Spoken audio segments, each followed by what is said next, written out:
If you tried to condense the championship, you'd think Niki good in the first half, then virtually dying at the German Grand Prix, heroic, miraculous recovery. And James Hunt then, having lost the British Grand Prix, winning these races leading up to Japan and having the momentum going into that race.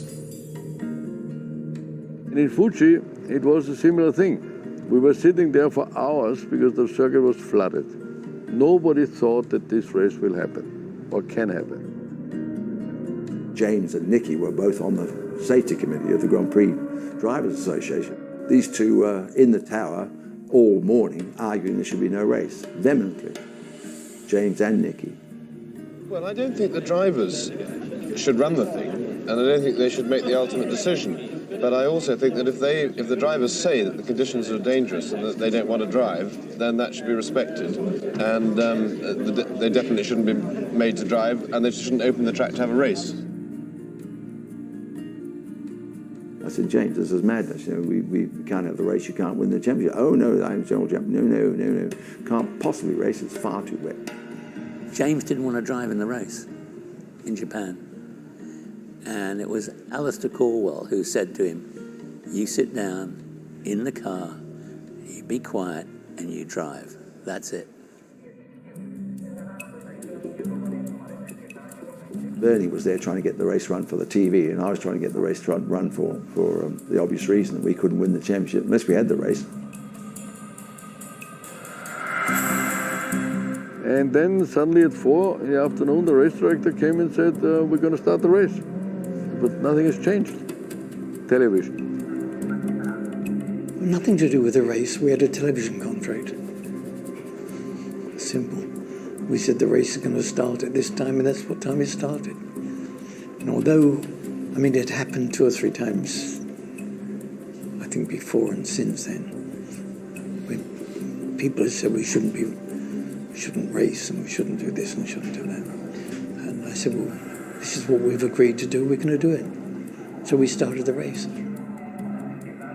It's hard to imagine now, but in 1976, the promoters paid the broadcasters to actually come along and shoot the race. And it was becoming evidently more and more exciting, and particularly getting to the end of the year when there was 1 point in it.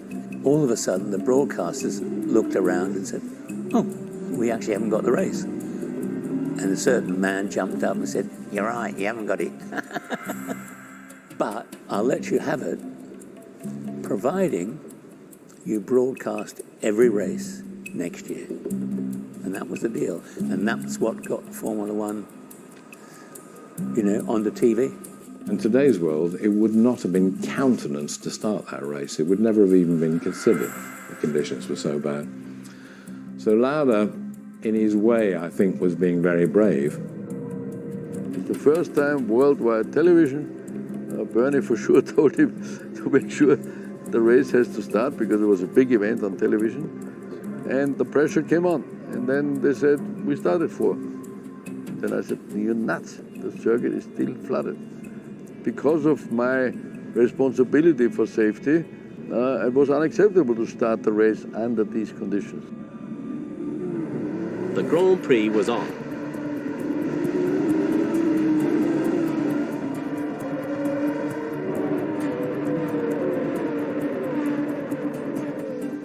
As well as the thousands of Japanese fans, other spectators with a personal interest watched the start.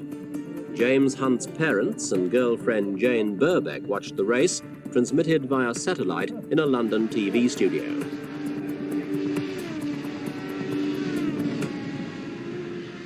At the end of the long pitch straight, and I think James was first into turn 1 and I was behind him.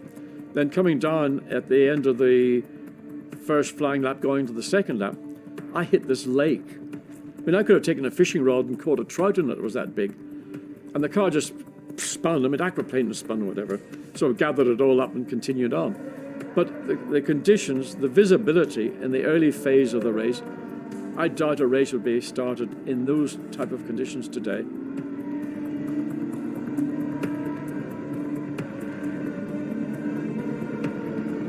I think with me, 2 or 3 others stopped. Fittipaldi stopped, Archer stopped. So it was not only me, but in the condition of the decision, it was a disaster to start to race. Therefore, I pulled out. So Forghieri went to him. Listen, Niki, we can say that you have a problem with the car. You have done so much for us, we can say, unfortunately. No, he said, Niki, no. Don't tell lies.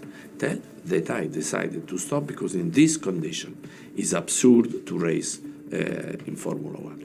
So he was very honest, very straight as Niki.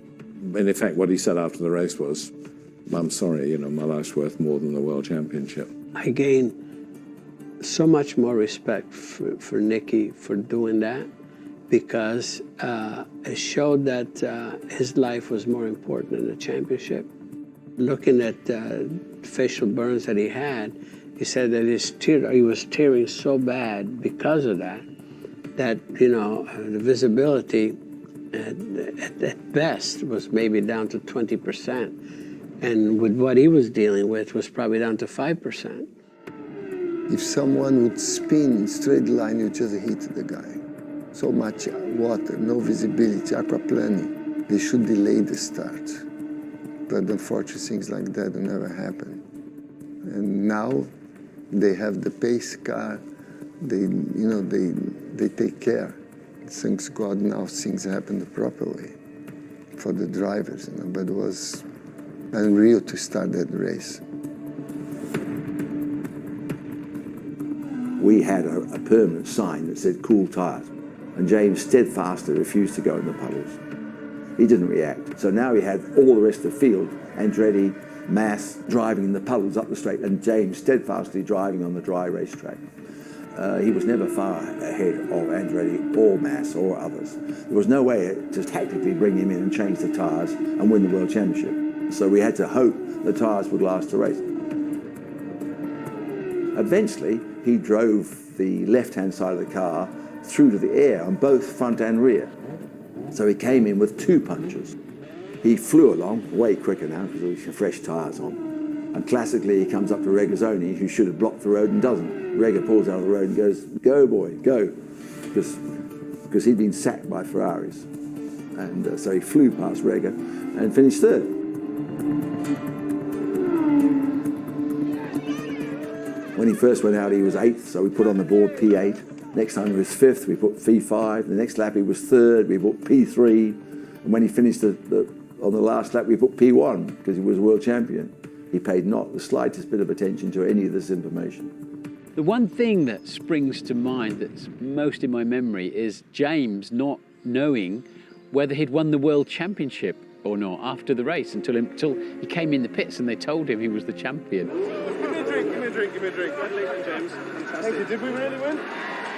It was Frank Williams that told James in the pit lane, "Calm down, James, calm down. You've just become world champion." And James was drinking Coke at the time. I think he all came back out again. He fought his way through. He had a very difficult race because he nearly did not win, finishing in the right position. But he made it, and that's it. So for me it was okay.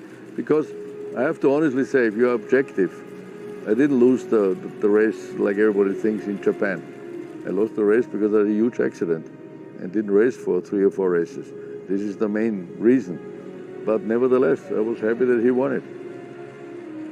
I was sad for Lauda, but actually I don't think Lauda himself is terribly sad about it. I think Lauda was perfectly happy with his own decision, and because he and James were so fond of each other, he said immediately, if anybody else was going to win it, I would have wanted it to be James. We partied hard. Yeah, there was plenty of alcohol and lots of misbehaving going on. We had some other race teams in the hotel who we got on well with, Tyrrells and Lotus and Brabhams, and so we all got on well. So we had a big party, yeah. And James, I think it took James a long time to recover. It was an elated James Hunt who flew into London Airport, where he showed one of his prizes to reporters. And that's your prize? Yeah, that's what you get for winning the World Championship.